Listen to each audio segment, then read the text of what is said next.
find a different way to serve the country if you can. But if you feel like you have to go in or you really want to go in, understand your moral compass.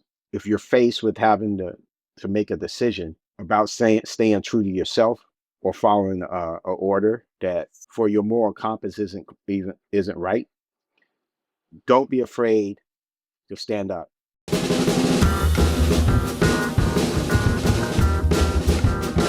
Hello and welcome back to In the Meanwhile. I'm Marcus Harrison Green. And I'm Nora Kenworthy. And this week's news cycle, I don't know how to put this gently. This week's news cycle felt like a roulette wheel where every slot is labeled, "Are you freaking kidding me?" And the house keeps whispering, "No, it's going to get worse." God, I wish you weren't so right, Nora. It's like you spin the wheel and it's press freedom under attack. You spin it again. And now it's the president casually threatening to invoke the Insurrection Act.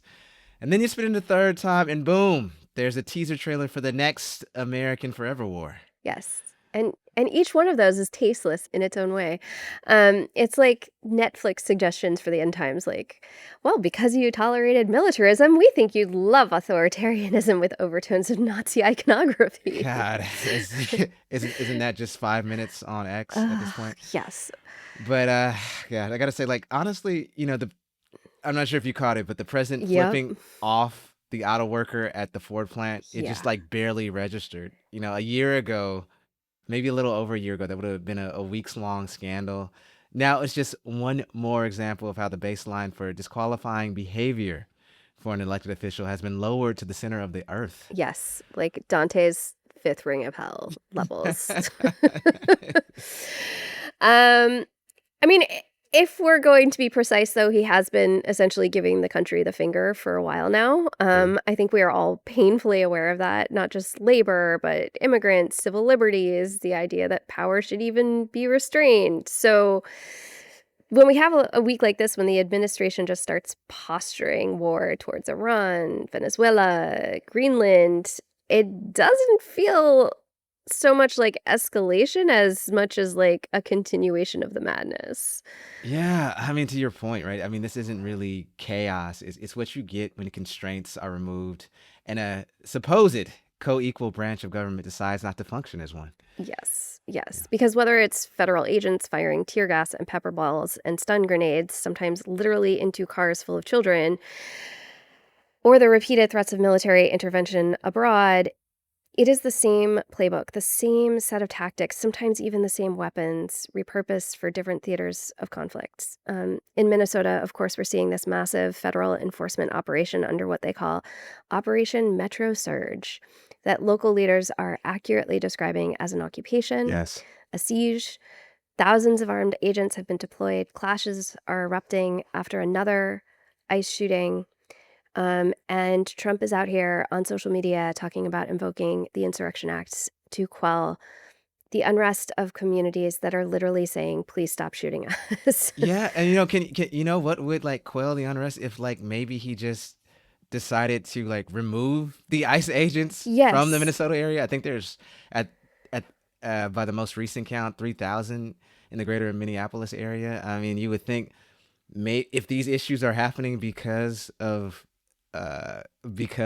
increased contact with ICE agents, maybe taking them out of the scenario would help a lot. I don't know. I don't know. Yes. It it does just feel though, Nora, like this is all militarism as muscle memory. And Yeah. it just appears to continue to be America's favorite coping mechanism for problems it refuses to actually resolve. Mm-hmm. This, as we talked about on past episodes, as we're going to talk about on this episode, this issue isn't unique to Minnesota, right? In terms of the similar patterns of force escalation and militarized responses, showing up in cities across the country, as well as as well as in our foreign policy. Yes. It's like it's in both cases the response to dissent, protests, perceived threats, or even just citizens being on the streets, witnessing it. It all defaults to escalation, aggression, and displays of force rather than de-escalation. Yeah. And I feel like we really got to say this for like the folks in the back. Like, if you are mad about what's happening in Minnesota this week, we need you to also recognize that, like, This was happening in Ferguson. This was Yes. happening in Minneapolis in 2020. This was happening to students on our college campuses who were expressing their freedom of speech related to Palestine. Right. Like, we need you to be mad about all of those things and apply the same moral framework to them. It kind of reminds me of that whole thing where there was when rap music started to become very popular, and it was there, it didn't start to have a moral panic with some of the lyrics until it like infiltrated like suburban areas. Mhm. But as long as it was in the urban corridor, things were okay. This is the world is all right. But as soon as I don't know, Bobby Ray and wherever the hell, started to listen to it, and he was reciting Tupac lyrics, then, all hell broke loose and the world was on fire. So but Yeah. it's part and parcel for America, folks. Yes. Anyway. And though this is something that clearly the president of the United States does not have the mental capacity to do right now, we can hold two things true at the same time, right? Yes, There yes, can you be can. very real repression happening in places like Iran, and also the president can be turning towards American cities and using that repression against them as an excuse to rattle sabers and Right. distract us and boost his approval ratings, instead of like actually having a care for human rights and the rights of American Right. citizens. I mean, this is what I was trying to tell a friend of mine. It's like, it's this administration doesn't care truly about repression, right? I mean, we're fine. They're fine with folks repressing others as long as the head of state in those places are doing exactly what what the Trump administration wants Yes. them to do. I mean, look at places like Honduras, look at places like Argentina. Um, I'll continue to say this. I mean, look at even with Trump's supposed the humanitarian logic that, of course, wasn't around Venezuela. Mhm. It's like you get, they depose Nicolas Maduro, but who's still there? It's his vice president, right? And Right. so, regardless, whatever you think, right, of the Maduro regime, it's like, okay, well, if supposedly he was just the most terrible, dictator of all time or what have you, why would you then leave his vice president in office? Isn't it just the same administration? Like, I mean, if we depose Donald Trump, JD Vance would still be there. I mean, it Yeah. would still be operating. So, Yeah. I mean, it continues to blow holes in the humanitarian, this supposed humanitarian operations. Yes. So it's This is like smash and grab politics relabeled as yes. humanitarianism. if anybody's keeping score at home, when people say that, oh yes, the president is just bullshitting. No, he is just bullshitting when it comes to Yes. that. Yes. Anyhow, Believe nothing. Yes. I will say though, the rhetoric does seem to shift by the hour. At the time we're recording this, Nora, Trump has tamped down somewhat of the talk about an imminent military action in Iran, which means by the time that our listeners are done listening to this, that it may have been wildly untrue, and he might be right Yes. back to saber rattling with Iran. So who knows, folks? We are trapped between like the toddler-like attention span of our president. Yes. And also his extremely immoral ambitions of stealing resources from every country that he can around the world. And yeah, so thus the administration floating the idea of taking Greenland by force. God, Currently, we yeah. have our very own NATO allies moving military assets into the region to defend, sovereignty. Yes. Yeah. That is sovereignty is still a thing, folks. It is definitely still a thing. But I will say, we don't even need to go abroad though for some of the absurdity. Obviously, Nora, like here at home, as you alluded to, immigration enforcement is increasingly indistinguishable from a military occupation. There are masked agents, unmarked vans, crowd control weapons, and people ordered out of their homes at gunpoint. Like, I mean, what does this sound like to you folks, right? Yeah. Turns out if you spend decades perfecting violence, often against citizens abroad, it Yes. eventually shows up on your doorstep. Truly, no one could have predicted this except literally everyone who warned us. Yes. Yeah, I forget what guest said it before, but they were talking about like how when, people are called alarmists in these type of situations, they're it's revealed time and time again they're just simply stating the truth. And so, I mean, I have to say, like the lines between foreign war zones and domestic policing are dissolving in real time, and it's not accidental. The tools come home, this mindset has come home, and unfortunately, the impunity has come home too. Again, we just saw that the Republicans blocked an attempt to hold Trump accountable when it came to Venezuela in terms of him needing to go to Congress in order to further any military action. It's kind of just like, no, do whatever you want. Yeah. Yeah. So today, we really wanted to step back and interrogate this national addiction to force, to domination, to the military industrial complex that somehow always has the money, no matter what else is supposedly too expensive in our budget systems. And we wanted to talk about what this looks like in a historical frame and also what it looks like now, and what resistance to the notion of militarism means when militarism has not only been normalized as common sense on the very streets of our cities, but is part of our sort of national heritage that we inherit. Right. And to help us do that, we are joined by Michael McPhearson. He's the executive director of Veterans for Peace. Michael is a U.S. Army veteran who served as a field artillery officer during Operation Desert Shield and Desert Storm, and who has spent decades organizing inside the anti-war movement, bringing clarity, credibility, and lived experience to conversations the rest of the country keeps trying to avoid. This couldn't be a more important conversation in this moment in time. Michael helps us understand the war machine from the inside and understand its connections between the wars that Trump is trying to wield abroad and the wars that we're seeing on the streets of our cities. Our conversation with him digs into the drumbeat for war, the militarization of ICE, and what it would actually take to break this cycle instead of just pretending that it's inevitable.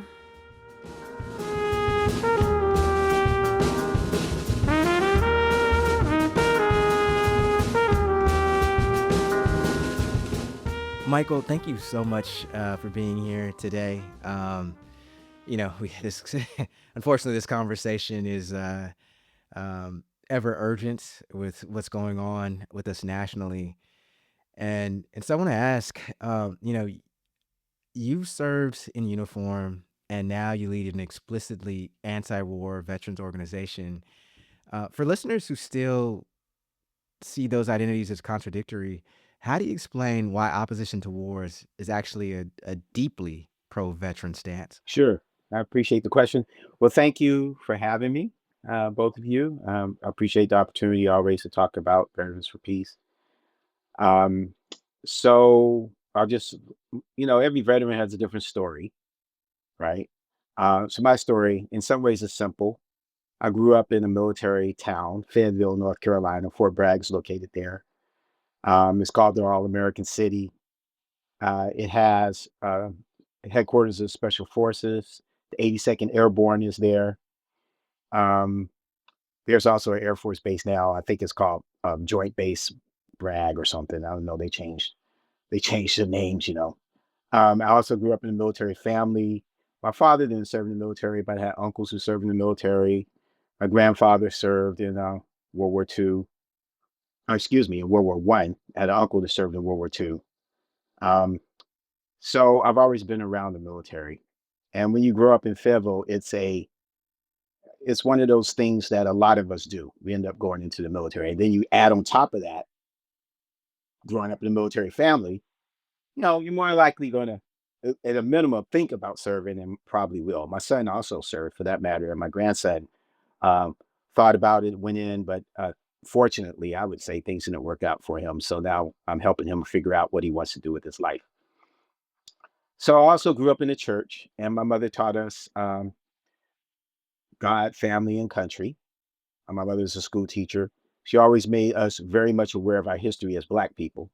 So it wasn't a rose-colored understanding of our country. We were very clear on how we were treated. But there are certain ideals, the Constitution, the Bill of Rights, things like that, things we used in order to change this country from being that one that endorsed and upheld slavery and other civil rights to make us better. So that is what my mother taught us. So I never thought war was a good thing But because I was taught to serve my country and try to help my country, and with all the military experiences around me, I thought serving in the military was a good thing. I thought war was a necessary evil, not a good thing, but a necessary evil. When I got out of the military, and I got out after serving in what they call the first Gulf War, and I decided I didn't want to take the chance of having to go to war again. I made it through that one, so I did my time. I started to look at U.S. foreign policy more, um, and realized that it was more of a choice when it came to the U.S. and the things we've done in the world. So that's what made me decide that I needed to look more at resisting and trying to change U.S. foreign policy. And I didn't come to the peace movement through an anti-war lens. I mostly came to it, looking at all the different issues my community and other communities face, and seeing peace as like an umbrella way of all of us coming together to resist and fight the monster. Because I think it's a monster with many heads, right? Um, and so that's how I came to peace.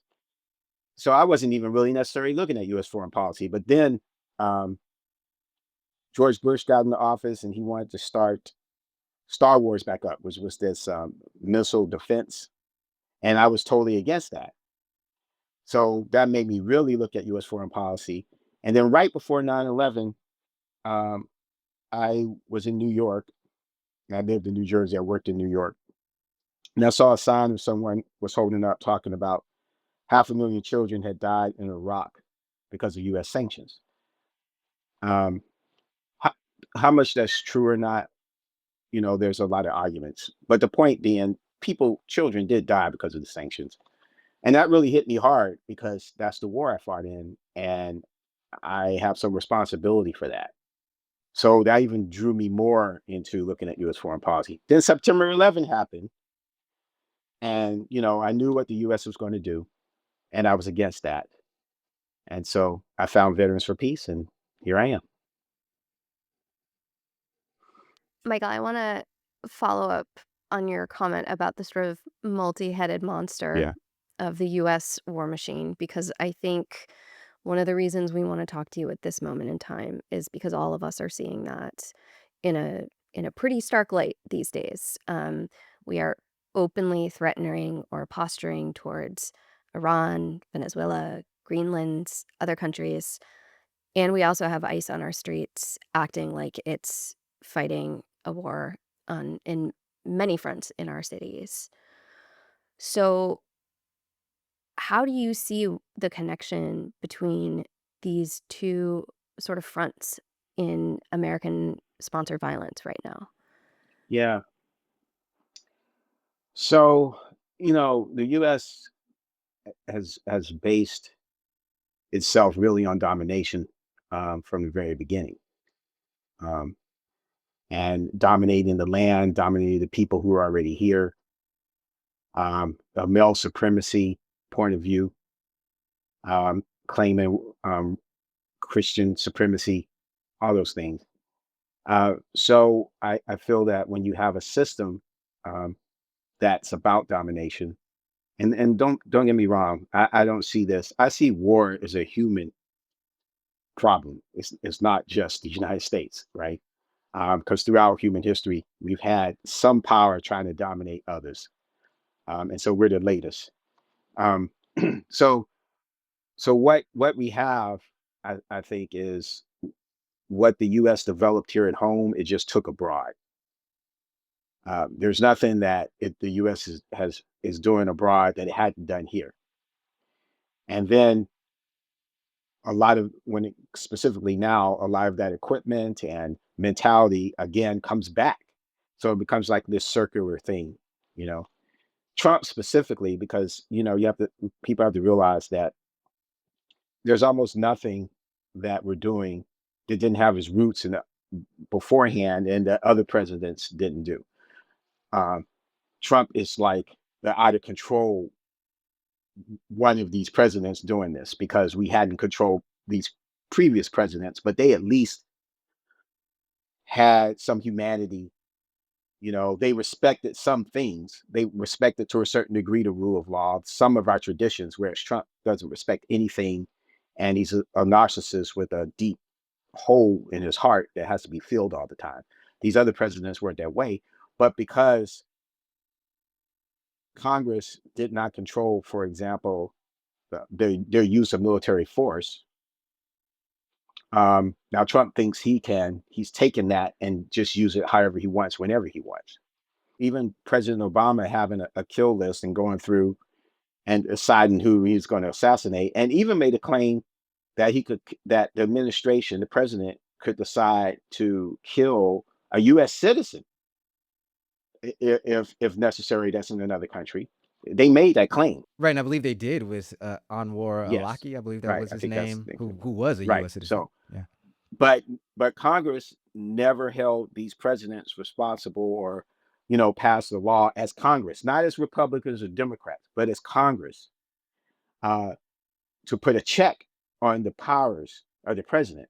So what we're seeing now is the same thing. It's the extension of the same thing, and Congress acting the same way. Um, so the reason I thought that was, I think it's important for people to understand that, because we just don't need to look at Trump to understand where we are today. We're not here just because of him. At the same time, he is a very individual person. He's unlike the presidents that came before us, but we were warned by the founding generation that people like him would come, and then we need to be ready for him. And they tried to create a system that would keep someone like him in check. But no system is any better than the people, who run the system. Thus, we have what we have with Trump. Particularly as you're saying, right, that Congress has sort of abdicated Right. its responsibility, and it almost, at least certainly, the Republican side seems to be genuflecting, towards him. That hopefully this, hopefully some recent things have changed that, but certainly around things like Venezuela and some of these other incursions that he's made into other countries, they certainly have Just pretty gone much along with it. just allowed him to do whatever he wanted to Right. do. Yeah. Yes. And so when it comes to the multi-headed monster, I'm thinking about, racism, sexism, um, the triple evils of materialism, and some people want to say capitalism, um, the lack of respect for the environment. Um, so you have all these different forces that really come from the same place. And for me, it's domination, which people have different analysis, but my analysis is that it's a form of male supremacy. I see that as a cornerstone of all of this. And so it plays itself out domestically, and it plays itself out in foreign policy. And last thing I want to say before is that if you look at the actors, be they the people that we call enemies or here, they tend mostly to be males. So I just want him to Yeah. say But that. but but Michael, I thought males had a crisis, and we were, just being attacked, and we need man's rights. Is that not that's not the case? Oh my gosh. Um I um that being said, I want to bring it back to the point that you said about the things that we do abroad, are pretty much done here. And so, I think we're seeing that play out, so much, right? I'm thinking of the killing of Renee Yes. Good by an ICE agent, the killing of Keith Porter, a black man by another off-duty ICE agent, and just sort of the growing normalization of federal force in civilian life. Like, do you see ICE and border militarization as an extension of America's forever war mindset, just redeployed inward? Yes, I do. Um, so let me listen. I love my country, so I want to be clear about something. We have two tendencies. We have one of expansion of rights and respect for rights, human rights, and we have one of crushing and controlling. We have those two tendencies, and they were there from the beginning, right? Um, and there's ebbs and flows when it comes to those tendencies. And what we're in now is a period where white supremacists specifically, and also people who, male supremacy, are trying to reclaim some of the space that the pushback and the rights that we have expanded as a nation, which is what makes us great, is those expansions. They're trying to reclaim that space. So what we're seeing, I think, is yes, uh, foreign policy coming back home again, exported, then coming back, but we're seeing it in a very in a specific way that has no respect for anything, um, because those forces that want to reclaim everything, they're using um, ICE, they're using the president's expansion of power, they're using all of that in part of that reclamation. And what we're doing, I mean, this show here, first is we have to stop it, and then we're going to expand like we always do, expand our rights even more, right? So yeah, so that's what I see happening, and we have to stop it first in solidarity, because we can't do it piecemeal before we build even a better society, which is what I believe is going to happen. You, Nora, myself, we've all, we all lived through the build up to the Iraq War, with George W. Bush in the early 2000s. Um, obviously at least as I recall it, there was a lot of fear for folks to speak out about it. I remember when everything from CNN to MSNBC to Fox News might as well have been state TV at that point, in terms of, they would have 5 or 6 different people who were war hawks, and then they throw in Janine Garofalo as as the one voice against, and as she said, I think at the time, the only way that she was even able to get on is just that she was a comedian, Yeah, right, yeah, to talk about this stuff. yeah. And so, back then it was sort of seen as unpatriotic to have any type of dissent, towards, any type of, military incursion. But today, we even have, retired military officials like Senator Mark Kelly, who have, spoke out with, with other folks. I mean, obviously he is unfortunately being targeted Yeah. now, um, by the Department of Defense, for doing that. Um, and so I want to ask you, I mean, as somebody who's a veteran and was a member of the military, what advice can you offer to those who want to serve but want to do it in a way that displays moral courage, that do want to stand up to illegal orders, and who truly, my father's a veteran. He's definitely appalled at what's been going on. As he said, he fought, and not only fought for this country, but he lives for this country, meaning living in terms of wanting it to be a Hmm. better country for Right. everybody, right?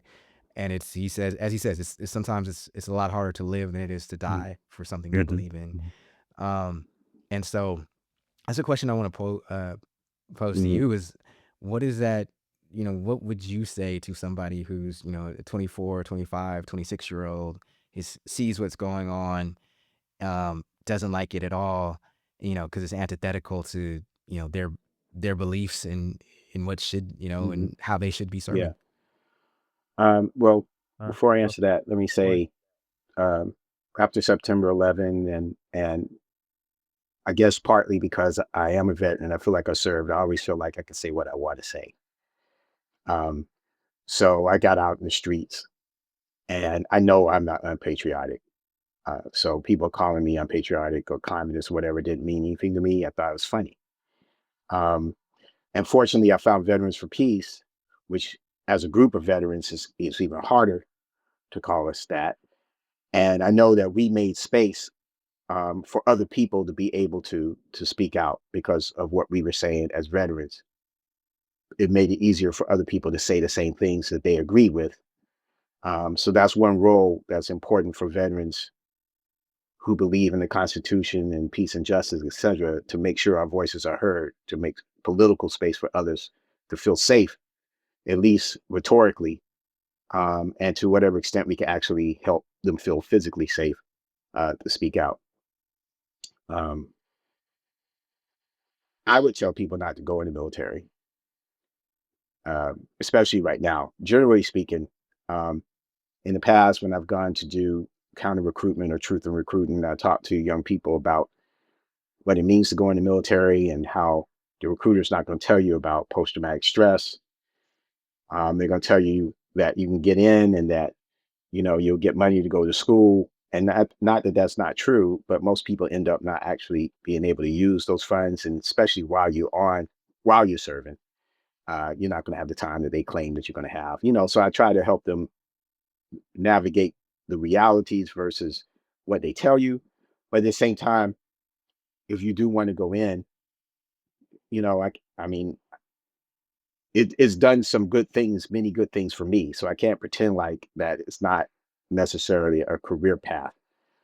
Um, on the other hand, right now, with this president and all the things that he is talking about doing, you can easily find yourself doing something that you disagree with or is wrong very easily.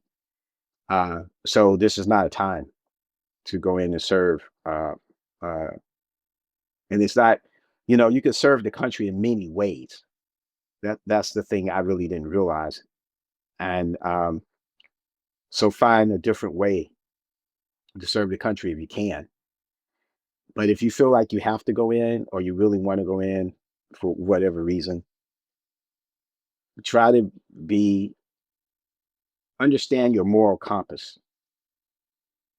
And if you're faced with having to make a decision about staying true to yourself or following a order that might not even be legal, but for your moral compass isn't right, don't be afraid to stand up, because moral injury, there's post traumatic stress, but there's also something called moral injury, and those things don't just go away. There are things that you have more than likely the rest of your life if you end up having them, and you don't want that. Whereas if you end up having to stand up and you get put out, you'll move on. It will take time, but you'll find a way to move on. And your life, I know many people who are conscientious objectors or people that during the Vietnam War, they went to Canada or they went to another country. They came back home. Life was tough, but they moved on and they've had very successful lives. But people who have to deal with post-traumatic stress or moral injury, um, I'm not saying you won't have a successful life, but medication, counseling, 3, I think it still is a day, service members die by suicide. I mean, you know, they don't tell you all of that, you know. Um, and I've known people, I've known veterans who die by suicide. So it's not worth. It's a gamble, and I don't think it's worth it, especially right now with this administration. Michael, as someone with a family member who fought in Afghanistan and came home profoundly disabled and very Right. traumatized, I really appreciate you making that so clear. On the other hand, it's hard not to see right now that with the absolute evisceration of funding for education No. and social programs in the United States, that our money is going towards war and violence, and the upward opportunities right now are sometimes look like enlisting or joining ICE, which I hear, ICE officers now bragging about making $200,000 a year while we're like not sending money to preschools. Um, I'm not gonna rant too long, I promise. I was actually just teaching my students last night about the case of Costa Rica, which you may know in 1948, Costa Rica began dismantling its military, decided not to have a Hmm. military, and instead funneled that money into health and environmental and social and educational programs for its people, and it has continued to not have a military since then. The other piece of this conversation about, you know, what it means to make the choices that we do with militarization in the US and with war in the US is that we are depriving ourselves of resources that could be directed towards healthcare and housing and education and infrastructure. I mean, this reminds me of the kind of points you were making about the breadth of what peace actually brings Hmm. us. Can you talk a little bit about how you integrate that perspective into your work, and how you help people see the alternative of war, and the alternative of the kind of American war machine? Yeah, that's a really difficult question because of what you just said. Um, People. That's why when I talk, when I haven't done counter recruitment in some time, but when I did go, I was careful not to just blanket say, you know, the military is bad, and I'm not able to provide necessarily alternatives for a job, you know. Um, and so you do have that, yeah, that dichotomy, I guess you could say, of, well, what am I going to do if I don't do that, you know? Um, and so that's why I get back to people being clear on what their moral compass is, um, because I really don't know what else to tell them when the question is, well, what am I going to do with my life? I can't answer that for them, you know. Um, and I do and can talk about how the world we want to build, right? And but again, that still comes from that person. You know, who are they? What is it that they want? The family they were brought up in and all those values, because it comes down to a values thing. And my little short conversation with somebody not going to change nobody's values. So I can try to tap into those things, you know, um, and hopefully connect to the values that they have through my conversation. Um, yeah, so that I guess one of the criticisms I have to say I have with the peace movement and the left, I would say in general, is that we need to pay more attention to building the world that we want to see so that uh, people can see that it's possible, or at least see some examples that look inviting, so they'll want to be part of it.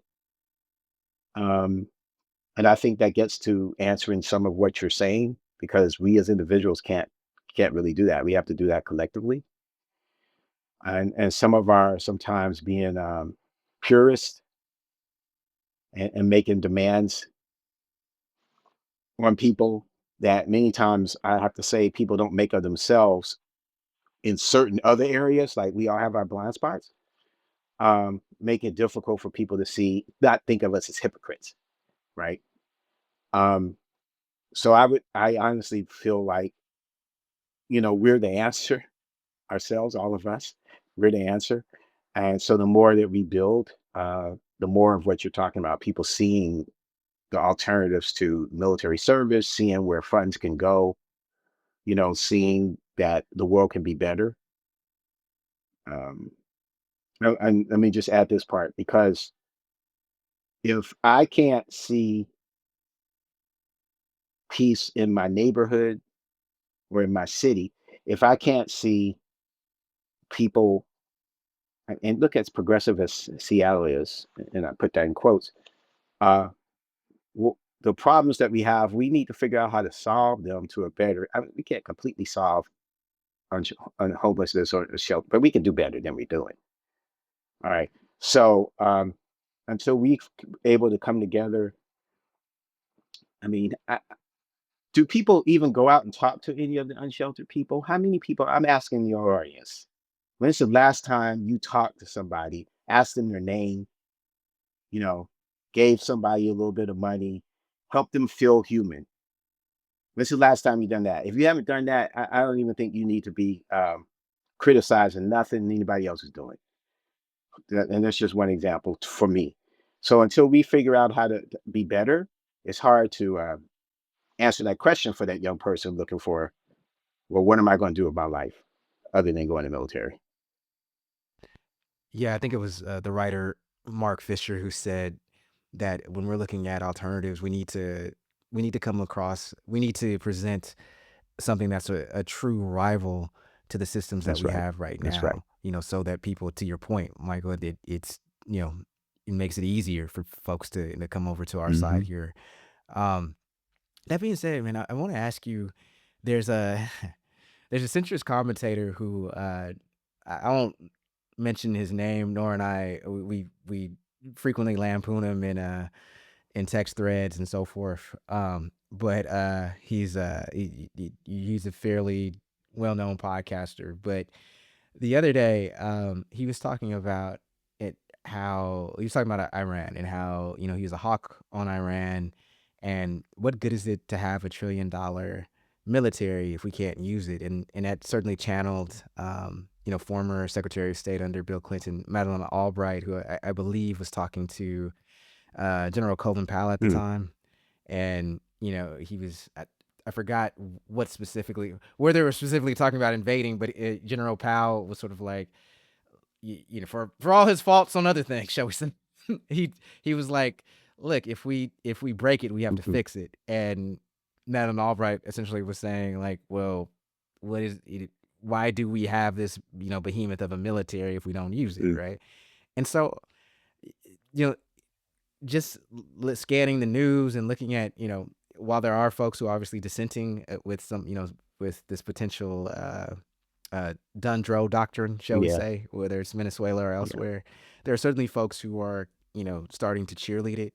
And so I want to ask you, just can you comment on sort of that logic of, we've given so much money to the military, is going to continue to pour more into it at the expense of other things that it needs to be redirected towards. That, do you think it becomes almost a self-fulfilling prophecy of, we've put so much money into this military machine that it's almost impossible for us not to Mm. use, unfortunately. Yeah. Yeah. Well, certainly, I think there's truth to that. It's kind of like if I go to Home Depot and I buy some kind of high speed, you know, yard equipment thing, I want to use it, right? Yeah. So Just, man, you speaking about my dad right now. I tell you, man, so much money as he's wasted there. But anyway, right. sorry, I go on. mean, it's just yeah. So I think it's kind of a natural thing. If we go buy something, we want to use it. And I know when I was in the military, I go out and train, with things, and then I'm like, okay, I'm ready to use this thing for real. This train is great. So it's just a mentality that can be created, even if you're a good person. It's just kind of like the way it goes. So that's not. I'm not surprised. I think it becomes but more dangerous, obviously, when it's the leaders of the nation who's supposed to be more thoughtful and thinking about things in a big way, um, thinking those things. And unfortunately, and again, this seems to be a historical thing that nations leaders, it's like a propaganda to make people feel good about themselves by the actions of the state. So look at these things we're conquering, we're doing all these things, and then people feel good about themselves no matter what their circumstance is. Until it becomes where they really can't eat. It just gets so bad. One of the things that happened again with Vietnam is that people here at home, and unfortunately, this is what we might have to do again, is made the U.S. ungovernable to a certain degree, right? Because all these movements were taking place. Um, and so it made it harder to govern at home and conduct a war abroad. Um, so, and that's what ends up happening with these when you have these presidents go on their kings go on their expeditions or trying to grandize themselves. They end up bankrupting the country, and the country starts to fall apart. So we have to, again, I think, in solidarity, push back against it, have another vision. Trump wants to increase, I understand, the budget for the military by 500, half $1 trillion. And, he had already Jesus. put forth the largest military budget this last time, and now he wants to increase it even more so, like half more. which is totally incredibly unprecedented, which will also lead to more debt, which we don't need. Um, yeah, so again, I think it goes back to having helping people have a different vision. And I thought we wanted to end the forever wars, so we have to remind the conservatives who claim this is what they wanted to do, and hold Democrats accountable. Because when one person's in, they're ready to do something else, and then when their guys in, they want to go along with the president. No, you're Congress and you're for the people. So follow what we say, which is you got to take care of us. Not Right. that you don't need to treat other people fair and help, because that's something that we do as U.S. Americans as well. But our infrastructure, our education, our healthcare, let's make sure we take care of that. Hmm. I'm really glad that you also mentioned the important role of civil disobedience. I know that you've been arrested at anti-war demonstrations. We've also seen the terrain of the risk of demonstration and protest change quite a lot. We've got mass surveillance, militarized policing, people talking about criminalizing protests. So, what to you does effective civil disobedience look like right now, and what role are veterans able to play in that particularly helps confront the moral authority of the state? Yeah, thanks for asking that.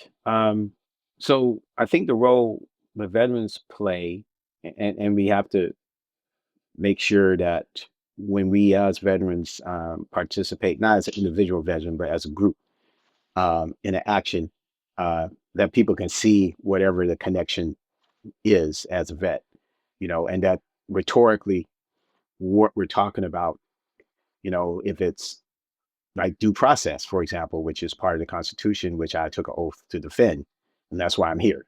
That's why I'm taking this action today, for example.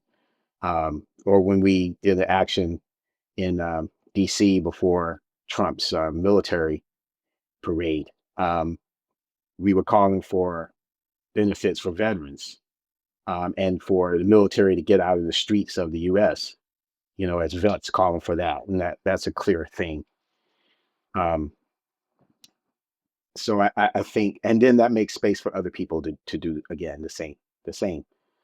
But the role of civil disobedience, it has to be part of uh, a larger program. It's just one piece. Civil disobedience by itself, will not change things.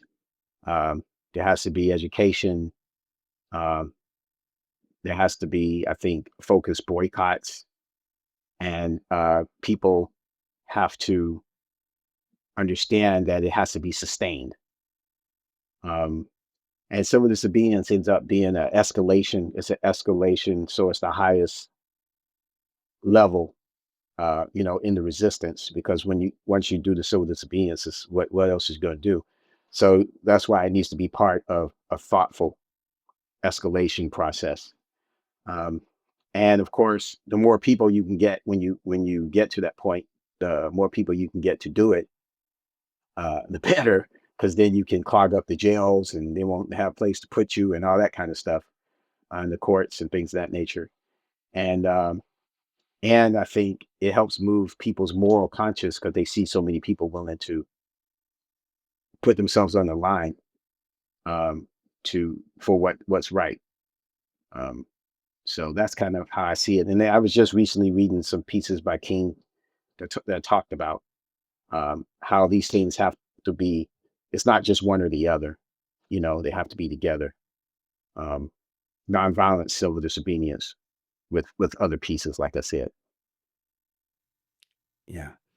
Thank you for speaking on that, Michael. And thank you for speaking earlier about, you brought up the topic of male Hmm. supremacy, and uh, slightly off topic, but somewhat related, to this conversation we've been having was, I mean, I see, who is, running our country right now, right? You have our president who has been found, civilly liable for sexual abuse of E. Jean Carroll. You have our defense secretary. I'll continue to call him the Hmm. defense secretary. Hmm.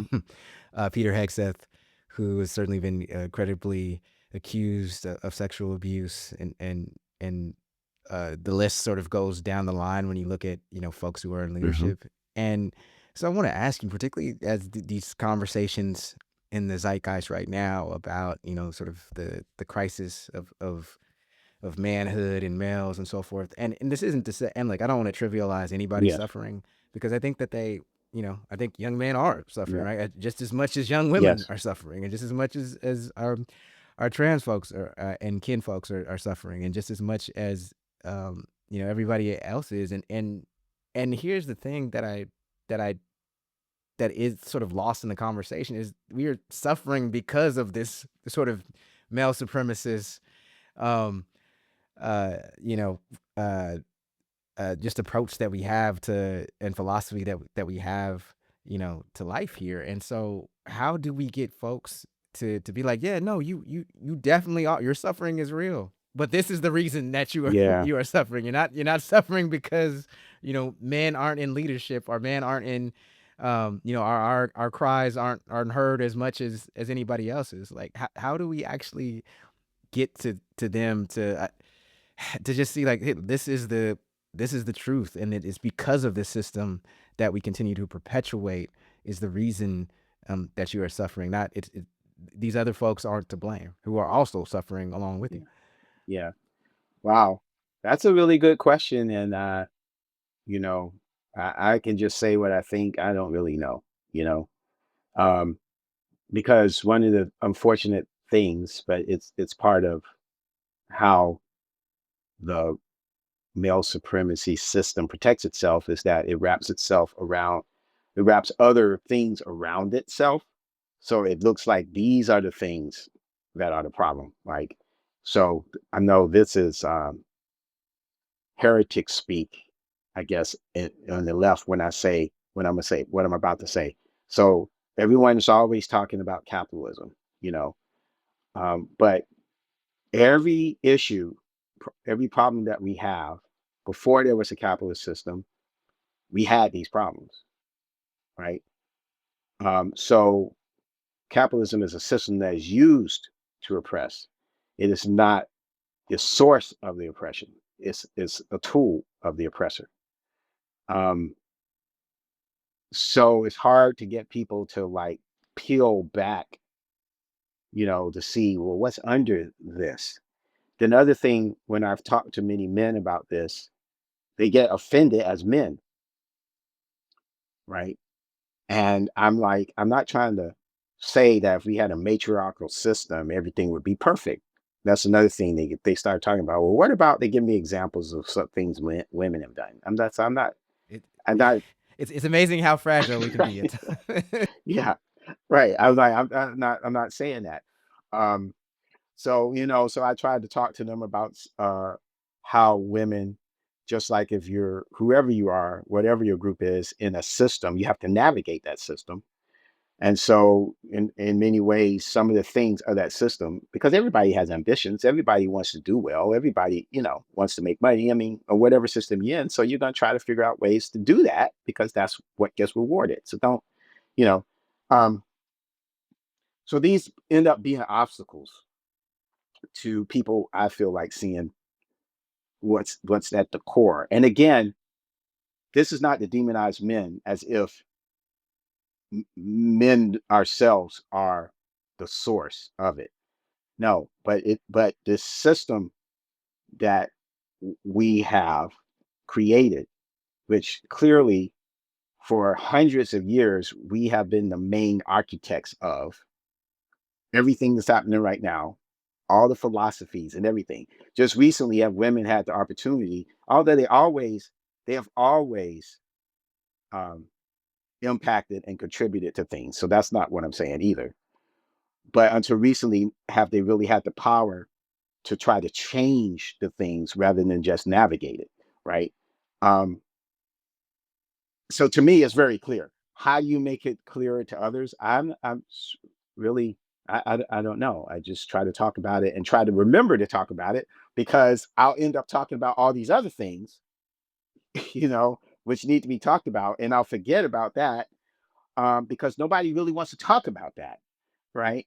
And so I think the more we talk about it, and the other thing people need to realize, because we talk about capitalism as well, we should, but right now we have um, the greatest concentration of wealth that we've had since the Gilded Age right now. So a lot of the pain that men specifically, I think, are suffering, lack of jobs and things like that, it's because of this concentration of wealth. So there's less out there for you to have. And guess who's doing that to you guys? Other guys. It's part of the system, like the guy, the top of the heap, the king of the hill type thing. And they're going to concentrate as much wealth as possible, which has been a story of human history, specifically civilization, honestly, of doing that. So I think that's another piece, is to help people see that the immigrant is not concentrating wealth. No, it's the people who are the richest who continue to get richer and richer. I can show it to you. I mean, there's show, this is not. Y- yeah, I forgot what show it was, or what, but there was a clip going around, and there were two young men were talking, and one of them was saying, you have all this, hatred for trans people and immigrants, and he's like, they're not the ones who are screwing you over. It's that you're focused on the wrong That's 1%. right. It's the it's the folks at the Yes. top, and it's the 0.01% Right. who are really doing Right. it. But Yeah. anyway, Yeah. Well, Michael, I think we're going to end with asking you another really tough Oh no. question, if that's okay. uh, these are really hard times. Hmm. Undoubtedly, the scale of violence and domination, as you're saying, is extraordinary. But one of the things that we try and do in this podcast is also find space for joy Hmm. and hope. And I guess I wanted to ask where you're seeing genuine hope right now in the midst of all this darkness. Yeah. Well, um, I like to listen to music. So listening to good music, and listening to music that's talking about things and talking about hope or building. It helps me understand things. Or music that's just beautiful. So that's one thing. Um, Amen to that. yeah. Going back and reading, like I haven't done it every year, but I try to read between Martin Luther King's birthday and his assassination. Read either a book by him or some pieces about him. So doing that, because he has a lot of prescriptions for how to make things better. And then I think the thing that keeps me going, other than, I think, God, earlier you mentioned me being a Christian, right? Although I'm a heretic, but uh, I think she has put me. those are the best type of Christians, Michael. I think she puts me in places to do things, so I'm trying to follow what she, the direction she's trying to put me in. So, but I look back on my ancestors and having read, slave narratives, knowing a lot about what my ancestors went through, um, and that I am something they couldn't have imagined. We would have been a light for them, right? And knowing that, then I have to respect that, and see myself as that, see all of us as that, as a light that we need to continue to carry. It's a responsibility, so it's heavy, but it's real too. Put yourself in, you gotta put some perspective on this, because look at what all this pushback that's happening. That's one of the things I knew this was going to come. And I was like, okay, is our reflexes, because I think we have some reflexes of freedom, our reflexes going to start pushing back? And yeah, that's what's happening. And it's going to get worse before it gets better. But I think our reflexes are going to keep on going. We're going to keep on building. And the big thing for me is, and Marcus, I think, has heard me talk about this, is that we have the broadest, look at all the different kinds of people that are working together, have potential to work together across colors, across ideologies, across ethnicities. Our ancestors didn't have this. Plus, plus, we have all their knowledge and all their experience that they didn't have. They had some that we don't know about, because those first, I'm talking about Black people right now, those first Africans that came here, they were connected to those people in ways that we're not, right? So they had that knowledge. So we got all that knowledge to today. So I got so many tools. We got so many tools. And those fools who are trying to do this, they're using the same old tools. They're not using nothing new.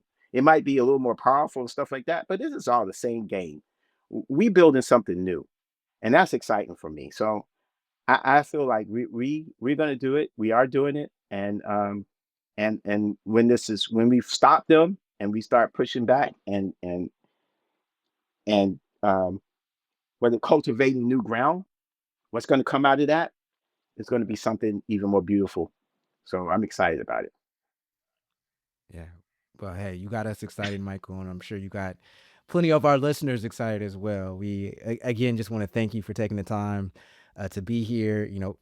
We do want to remind folks that they can support Veterans for Peace by going to the website, and we will link to that in the show notes. And VeteransForPeace.org. again, veteransforpeace.org. And happy MLK Day to folks. I know this will be airing during MLK weekend. Michael, one book for MLK, just real quickly. What's your book that you would recommend folks get? Let me go get it. There it is, Testament of Hope. And you can't read all of it, but it's got a lot. Right. I mean, you can, but it's got a lot. Right. It's the essential writings of Martin Luther King Jr. So it's got a lot of stuff in it. Yeah, Testament of Hope. Awesome. Beautiful. Okay. Right. Well, definitely get that in the library, folks. Okay. And with that, Michael, thank you so very much. Thank you both. Yeah, take care. Thanks, Michael. Bye.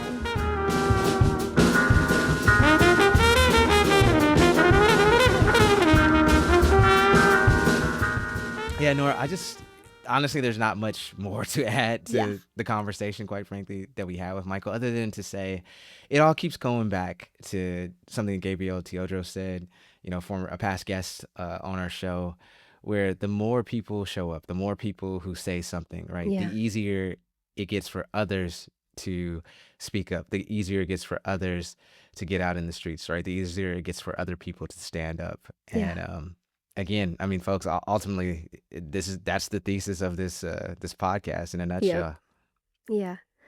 And I think probably I'm going to steal the segue here, Marcus, but that's actually like my 8 ounces of joy for this week, is just seeing how many people have looked at the events and the violence in Minneapolis in this last week and been like, no, you're not going to do this to us. Whether it's like that guy who's going viral for training crows to attack red MAGA hats, or like all these like angry PTA moms in Minneapolis who are like now just like running these signal chats that look like something from like an insurgency movement. Yeah. I'm just in awe of the bravery of everyday people showing up in this moment. Just like video after video, post after post, people are not backing down. And Right. I keep seeing the real wisdom keepers among us saying the violence is so bad right now because they are weak. They know that they can't do this on every front. They know that they're at risk of losing the midterms. That's why they're doubling down on the violence right now. And the most important thing, I think, is for all of us to keep reminding them that they can't do this. Right. Violence is the language of the oppressor, right? Yeah. And, I'll say, just in keeping sort of with the theme, many of the folks who are out there, at least that I've seen and seen reporting on, are veterans, right, of this country, and folks who continue to fight for, the ideals that they believe that this country has. And so, just want to shout out those vets. And again, another shout out to Michael, as well as my dad, who is a veteran. Yeah, such a remarkable form of patriotism. Yes, yeah, and I also have to say, like, I'm so glad how candid Michael was about whether or not to join the military, but that's another story for another day. I do want to share my joy real quick, and it's a bit more flippant, certainly, than yours, Nora. It comes from the world of sports. Mine was literally about training crows to be like petty. I, crows are one of the smartest birds, as we They know. are, So, and they know how to hold a grudge. So they definitely do. My God, yeah. That being said, my 8 ounces of joy comes from the world of sports. Like, I think, like, obviously, sports plays, unfortunately, an outsized role in our society at times, where the stake that people put into it, when they should be putting a lot of time, resources, and emotional energy into something else. I'm guilty as charged of that sometimes. That being you're not said, going to talk about the Sounders, are no, you? not today, Okay. not today. Not No. the Seahawks. No, Okay. I will steer clear, but you don't want to hex anybody. But I will say, like, ultimately, like, I'm thankful when people can keep sports into perspective, and that they are the toy department of life, and they're supposed to be fun, right? And they are, as you had mentioned in a past episode, I'm not, I won't mention the team you're talking about, but that at their best, sports are a vehicle to galvanize a community together, and we can, across differences. And so I want to, give a shout out to Lynn Jones. She's a journalist with the Jacksonville Free Press, and some listeners might have seen this. She was doing she was at a press conference at the final game of the season for the Jacksonville Jaguars. They had lost in sort of heartbreaking fashion. Seattle sports fans know all about that. But anyway, and she was talking to the coach, during, as he was, giving his interview, and she said to the coach, who is, I believe his name is Liam Cohen, and she said, hey, I just want you to know, like, you're doing, I'm paraphrasing, but she said, you did a great job. You don't, I know that you lost, but this is, you should hold your head up high. You made our community proud. And, you did a great job, particularly because he had just, the season before, I think the Jaguars had only won 4 games out of 17, which is pretty bad.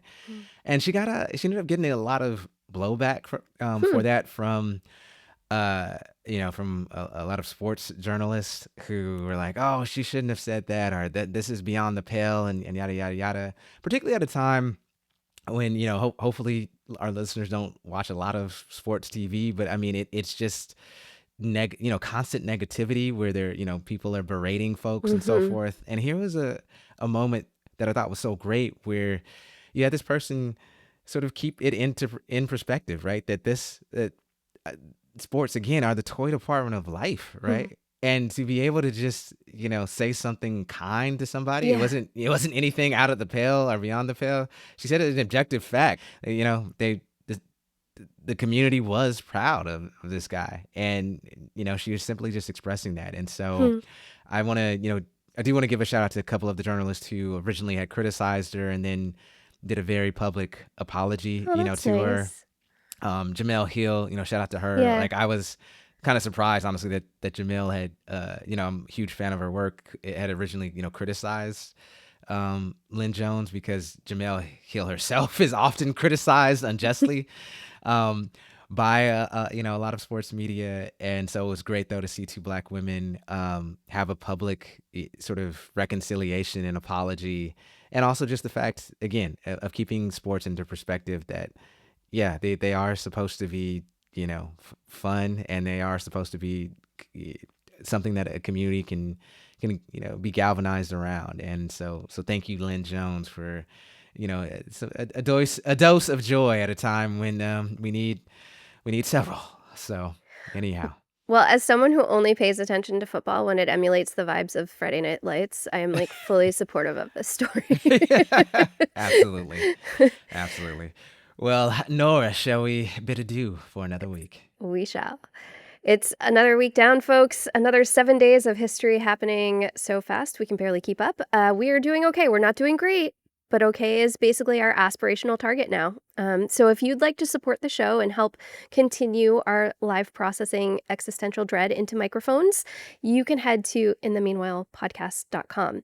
Your dollars go directly toward editing our anxiety into coherent content. Here. And big thanks to Michael McPhearson for joining us with his insight, rigor, and so much clarity, just cutting through the fog of the military-industrial complex, which we seemed to be addicted to since time immemorial. And he has definitely forced the rest of us to rethink what we've been taught to accept as normal. Yes. And shout out to our producer, Jessica Partnow, the actual adult in the room most weeks, and to Aluo for music that makes this all sound far more composed than it is. And you can catch In the Meanwhile Wednesdays at 5 p.m. on KVRU or wherever you stream podcasts between moments of despair. There are new episodes that drop every Friday. And until then, folks, take care of yourselves, and we will see you in the meanwhile.